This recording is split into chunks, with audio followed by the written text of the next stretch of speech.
சஞ்சீவ், சொல்லுங்கள் sir. Coming 10th new stock வருது. அதை பழைய ஷாப்புக்கு அனுப்பிடுறியா? இப்போ எதுக்கு சார் இது எங்கிட்ட சொல்கிறீங்க? அப்புறம் இது எனக்கு தேவையில்லாத தலைவலி தான். புரியுது நீங்கள் எதை மனசில் வச்சு பேசுறீங்க. அன்னைக்கு ஏதோ டென்ஷனில் இருந்தால் அப்படி பேசிட்டேன். பட் இனிமேல் அப்படி நடக்காது. எல்லாரும் இங்கே கொஞ்சம் கவனிக்கிறீங்களா? This is my friend Kapil. இனிமே இவரும் இந்த கடைக்கு ஒன் ஆஃப் த பார்ட்னர்.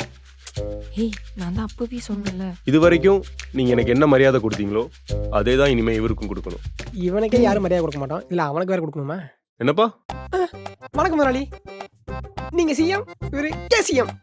நோண்டி நோண்டி கேட்குறானே. நீங்க சின்ன முதலாளி, இவர் கொஞ்சம் சின்ன முதலாளி. எல்லாரும் போய் வேலையை பாருங்க. சரிங்க. Lakshmi textiles powered by Ritukumar the family shop, Maduravoyal மற்றும் விருங்கம்பாக்கம்.